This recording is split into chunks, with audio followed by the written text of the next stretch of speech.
Last वाले lecture में हमने पढ़ा था properties of equalities of real numbers. आज हम पढ़ रहे हैं प्रॉपर्टीज़ ऑफ इनइक्वलिटीज़। वहाँ पे बराबर की साइन आ रही थी, यहाँ पे बराबर नहीं होंगे। मीन्स कोई चीज़ किसी से बड़ी होगी, कोई चीज़ किसी से छोटी होगी। एक चीज़ होती है यहाँ से, इसको कहते हैं हम ग्रेटर की साइन सिंबल, इसको कहते हैं हम लेस देन की sign. Greater than or equal to, less than or equal to हम पढ़ेंगे अभी। तो इनइक्वलिटीज़ की 5 मेन प्रॉपर्टीज़ हैं, उनमें आ जाती हैं ट्रांजिटिव प्रॉपर्टी आ गई, एडिटिव प्रॉपर्टी आ गई, मल्टीप्लिकेटिव प्रॉपर्टी आ गई, रेसिप्रोकेटिव प्रॉपर्टी आ गई, उसके बाद आ जाती है cancellation property. So let's see what are these. उसके बाद हम आ जाते हैं नंबर 1 प्रॉपर्टी ऑफ इक्वलिटीज़ पे, जिसकी प्रॉपर्टी नंबर 1 है ट्रांजिटिव प्रॉपर्टी। इसमें कह रहे हैं कि if A B C belongs to set of real numbers then if A is less than B, अगर ए बी से छोटा है and B is less than C, B C से छोटा है तो ए जो है सी से भी छोटा होगा। और दूसरी प्रॉपर्टी है अगर A is greater than B, अगर ए बी से बड़ा है and B is greater than C और बी सी से भी बड़ा है तो ए जो है सी से भी बड़ा होगा। लेट्स सी कैसे हो रहा है।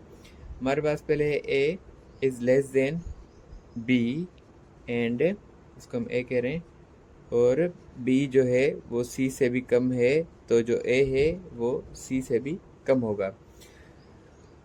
तो इनको हमने ना वर्ड्स में हमने समझना है। कह रहे हैं कि अगर कोई चीज़ है, अगर a है वो b से कम है, ठीक है, मीन्स a जो है b से कम है, और b जो है c से भी कम है, मीन्स a b से तो कम था, b c से ही कम है, तो जो a है वो c से कम होगा। अंडरस्टूड बात है। अगर a b से कम है, b तो c से ऑलरेडी कम है, तो a तो c से वैसे ही कम होगा। लेट्स सी क्या कहते हैं। अगर मैं कह रहा हूँ a की वैल्यू है 4, 4 जो है वो b से छोटा है, तो मीन्स कोई ऐसी वैल्यू निकालनी होगी जो 4 से बड़ी हो। तो मैं कह रहा हूँ 5, 4 इज लेस देन 5, हमें पता है, ओके। एंड b हमारी वैल्यू कितनी थी, 5, ओके, वो c से कम है, तो 5 से ज़्यादा कौन सी वैल्यू होती है, 6, 7, 8, तो हम 6 ले रहे हैं, ठीक है। उसके बाद ये कह रहा है कि a जो है ना c से कम है, a की वैल्यू कितनी है 4, तो ये हो गया 4 इज लेस देन, c की वैल्यू क्या है 6, तो 4 तो 6 से वैसे ही कम होता है, तो ये क्या हो गया, प्रूव्ड। समझ आया। a b से कम है, b c से कम है, तो a तो c से वैसे ही कम होगा।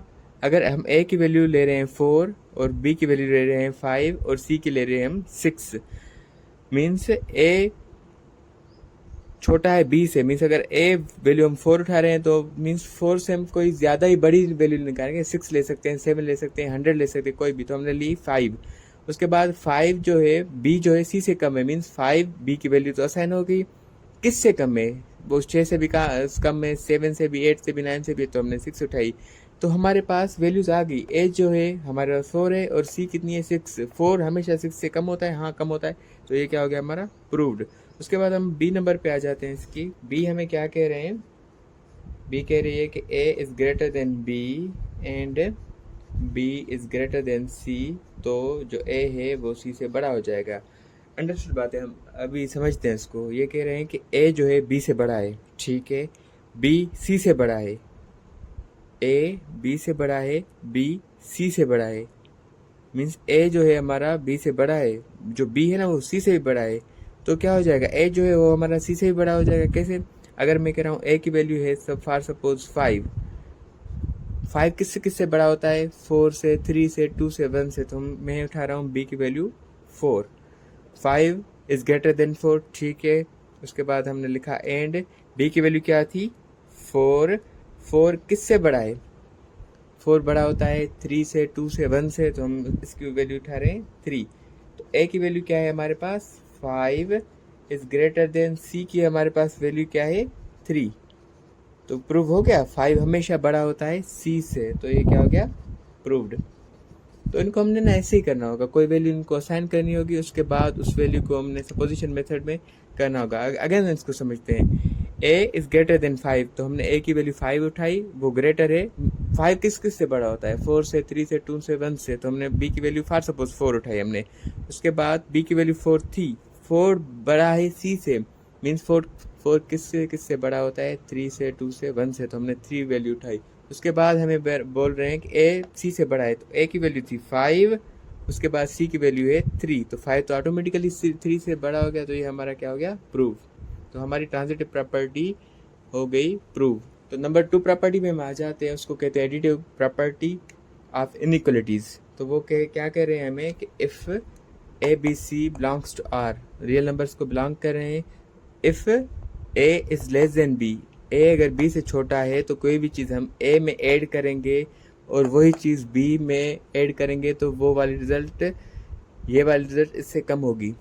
इसको पढ़ते ऐसे हैं कि A is less than B which indicates that a plus c is also less than b plus c। उसकी सेम आ जाती है, जस्ट साइन हमारी चेंज हो जाती है। So let's prove it. अगर हम बात करें कि a छोटा है b से, a is less than b, तो हम अगर उठा रहे हैं कि a की वैल्यू 5 किससे छोटा होता है, 6 से, 7 से, 8 से, 9 से, 10 से, मीन्स अप टू ज़्यादा ही नंबर, इन्फिनाइट। तो हम यहाँ पे b की वैल्यू क्या लिखेंगे, 6, 5 इज लेस देन 6, ठीक है। उसके बाद हमने a की वैल्यू क्या उठाई, 5, c हम कोई भी नंबर सपोज कर रहे हैं कि c की वैल्यू हम 10 रख रहे हैं, तो प्लस 10 हो जाएगा, इस लेस देन। b की वैल्यू हमने क्या उठाई है, 6, जो भी हमने चीज़ लेफ्ट हैंड साइड में ऐड की वही चीज़ हमने राइट हैंड साइड में ऐड करनी है। तो 5 + 10 हो जाएगा 15, is less than 6 + 10 is equal to 16। 15 जो है हमेशा कम होते हैं 16 के, ये हमारा हो गया प्रूफ। उसके बाद हम दूसरी प्रॉपर्टी पे आ जाते हैं। यहाँ पे हम नंबर बी वाली पॉइंट में आ जाते हैं। तो यहाँ पे क्या कह रहे हैं कि a is greater than b, a जो है b से बड़ा है, which also shows that a + c, अगर a में कोई भी चीज़ प्लस करेंगे वो हमेशा बड़ी होगी, b में कोई भी चीज़ हम प्लस करेंगे। तो लेट्स सी, अगर हम a की वैल्यू उठा रहे हैं तब वो 6 इज़ ग्रेटर देन 6 किससे बड़ा होता है, 5 से, 4 से, 3 से, 2 से, तो हम b की वैल्यू 5 रख रहे हैं। विच इंडिकेट a की वैल्यू हमने क्या उठाई, 6 प्लस c, हम कांस्टेंट उठा रहे हैं कोई भी, मैं यहाँ पे 10 लिख रहा हूँ, इज़ ग्रेटर देन b की वैल्यू क्या उठाइए, 5 + 10, 6 + 10 हो जाएंगे 16, इज़ ग्रेटर देन 5 + 10 15। 16 जो होते हैं हमेशा ग्रेटर होते हैं 15 से, है ना, 16 इज़ ग्रेटर देन 15। तो ये क्या हो गया हमारा, proved. Left hand side is equal to right hand side. उसके बाद आ जाते हैं हम नंबर 3 प्रॉपर्टी पे, मल्टीप्लिकेटिव प्रॉपर्टी। हम पढ़ के आए हैं, मल्टीप्लिकेटिव प्रॉपर्टी का मतलब ये होता है कि जो चीज़ भी लेफ्ट साइड में मल्टीप्लाई हो रही हो वही चीज़ भी राइट साइड में मल्टीप्लाई होगी। यहाँ पे क्या कह रहे हैं, if A B C belongs to set of real numbers and C is greater than 0, means 1 2 3 4 5 या कोई भी हो वैल्यू, तो ए अगर बड़ा है बी से, if A is greater than B, अगर ए की वैल्यू बी से बड़ी होगी ना, तो जो भी वैल्यू हम ए से मल्टीप्लाई करेंगे वो हमेशा बड़ी होगी वैल्यू, जो चीज़ भी हम बी को सी से मल्टीप्लाई करेंगे। ए अगर कोई वैल्यू बी से छोटी होगी तो उसी वैल्यू को अगर हम ए से मल्टीप्लाई करेंगे तो हमेशा हमारे पास छोटी आ जाएगी, बी को सी से के साथ मल्टीप्लाई करवाएंगे तो। उसके बाद हम आ जाते हैं, इसको प्रूव करते हैं। तो फॉर सपोज हम उठा रहे हैं ए की value 7 is greater than B, means 7 किस से बड़ा होता है, 6 से, 5 से, 4 से, 3 से, तो हम यहाँ पे उठा रहे हैं बी की वैल्यू 5। हमें पता है 7 जो है 5 से ग्रेटर थे। सेम ए की वैल्यू हमने क्या उठाई है, 7, बी की हम उठा रहे हैं कि सी की वैल्यू हम उठा रहे हैं, सपोज करें कि 10 अगेन, ठीक है। तो 7 मल्टीप्लाई होगा 10 से, which will be greater than, B की वैल्यू क्या है 5, उसको भी सी से मल्टीप्लाई करेंगे, मतलब 10 से। 7 × 10 70 इज ग्रेटर देन 5 × 10 50। तो यहाँ पे हमें पता चल गया कि 70 हमेशा 50 से बड़ा होता है, 70 is greater than 50, then proved.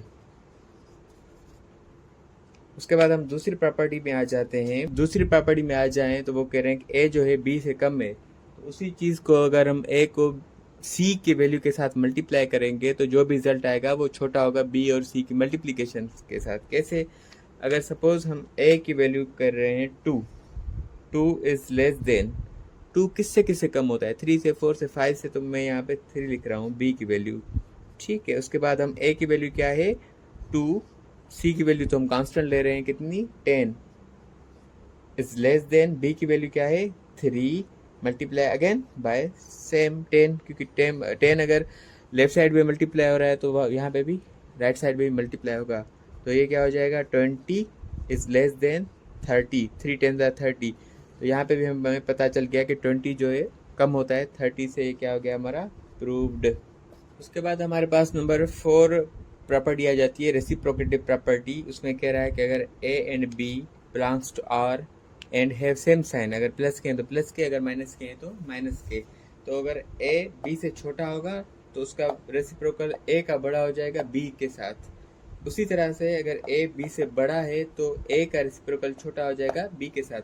यहाँ पे क्या हो रहा है ना, साइन रेसिप्रोकल हो रही है। अगर ग्रेटर की है तो लेस देन की हो रही है, अगर लेस देन की है तो ग्रेटर देन की हो रही है। तो लेट्स प्रूव कि क्या होता है यहाँ पे। तो अगर मैं उठाता हूँ यहाँ पे a की value 2 which is less then 2, किससे कम होता है, 3 से, which also indicate that a जो हमने उठाई है 2 वैल्यू, a का रेसिप्रोकल क्या होता है 1/a। 2 के नीचे हमेशा 1 होता है, 3 के नीचे भी हमेशा 1 होता है। तो इसका रेसिप्रोकल क्या हो जाएगा 1/2 इज ग्रेटर देन 1/b, क्या हो जाएगा 1/3। तो हमें पता होता है 1/2 की वैल्यू पॉइंट्स में 0.5 आ जाती है, विच इज़ ग्रेटर देन। अगर 1 को 3 के साथ डिवाइड करेंगे तो हमारे पास आएगा 0.33333। तो हमें पता चल गया कि 0.5 जो है बड़ा होता है 0.3 से। तो ये भी हमारा क्या हो गया, प्रूव्ड। दो वैल्यूज़ हैं a एंड b। अगर a की वैल्यू b से बड़ी है तो रेसिप्रोकल ऑफ a b से छोटा हो जाएगा। कैसे, लेट्स सी। सपोज मैं कह रहा हूँ कि a की वैल्यू जो है हमारे पास, सपोज मैं कह रहा हूँ a की वैल्यू उठा रहा हूँ 3 विच इज़ ग्रेटर देन 3, किससे बड़ा होता है 2 से और 1 से। तो b की वैल्यू मैं उठा रहा हूँ 2 विच इज इंडिकेट्स दैट 3 के नीचे भी 1 होता है, 2 के नीचे भी 1 होता है। अगर a का रेसिप्रोकल 1/a है तो 3 का रेसिप्रोकल उल्टा पुल्टा हो जाएगा, means 1/3 which is less then 1/b means 1/2। तो 1/3 हो जाता है 0.333 विच इज़ लेस देन 0.5। पता है हमें 0.3 0.5 से कम होता है। तो ये भी हमारा क्या हो गया, प्रूव्ड। हमारे पास लास्ट वाली प्रॉपर्टी आ जाती है इनइक्वालिटीज़ में, कैंसिलेशन प्रॉपर्टी। हम ऑलरेडी पढ़ के आए हैं कि कोई चीज़ अगर लेफ्ट साइड हैंड साइड में मल्टीप्लाई हो रही है तो वहाँ पे राइट साइड में जाके डिवाइड हो जाएगी। यहाँ पे ये कह रहा है कि a प्लस सी, अगर कोई भी हम कांस्टेंट में वैल्यू ऐड कर रहे हैं और वही वैल्यू हम राइट साइड में भी b में ऐड कर रहे हैं तो a की वैल्यू b से ज़्यादा हो जाएगी। अगर a plus C b plus C से कम है तो वो हो जाएगी a is less than b से कम हो जाएगी। उसके बाद आ जाता है, अगर मैं कह रहा हूँ कि a की वैल्यू मैं उठा रहा हूँ कि 5 सपोज, प्लस c की वैल्यू मैं उठा रहा हूँ 10, ठीक है, is greater then a, greater than है b के साथ। तो a जो है b से बड़ा है, means a is greater then 5, मतलब 5 b से बड़ा है। तो b 5 किस किस से बड़ा होता है, 4 से, 3 से, 2 से। तो यहाँ पे मैं लिख रहा हूँ 4 प्लस जो चीज़ यहाँ पे मैंने ऐड की वो भी यहाँ पे ऐड करूँगा। तो 5 प्लस 10 कितने हो जाएंगे, यहाँ पे मैं लिख रहा हूँ उसको। 5 की वैल्यू क्या है, a की वैल्यू 5 है, इज ग्रेटर देन b की वैल्यू क्या है 4। तो अगर मैं यहाँ पे लिख रहा हूँ 5 plus 10 is equal to 15 is greater than 4 plus 10 is equal to 14 which indicates that 5 is greater than 4। तो हमें पता चल गया 15 जो है बड़ा होता है 14 से। तो यहाँ पे भी प्रूव हो गया और यहाँ पे भी प्रूव हो गया कि 5 जो है हमारा 4 से बड़ा है, तो means a is greater than b। उसी तरह से हम इसकी लास्ट वाली प्रॉपर्टी देखते हैं, वो है a plus C is less than b plus C then a is less than b। तो चलिए आते करते हैं हम इसको। हम कह रहे हैं कि a प्लस सी जो है ना ये बड़ा छोटा है b प्लस सी से। तो अगर मैं बोल रहा हूँ कि a की वैल्यू है 4, 4 किस से छोटा होता है, 5 से, 4 से। तो यहाँ पे मैं 5 की वैल्यू लिख रहा हूँ, प्लस c की मैं वैल्यू 10 लिख रहा हूँ सेम, प्लस 10। तो यहाँ पे 4 एंड 10 कितने हो जाएंगे, 14 इज लेस देन 5 प्लस 10 15। तो हमें पता होता है कि 14 इज लेस देन 15, यहाँ पे भी प्रूव हो गया। और अगर यहाँ पे लिखें कि 4 इज लेस देन 5 तो यहाँ पे भी प्रूव हो जाएगा हमारा 4 is less then 5. So that proves all the theories. Thank you.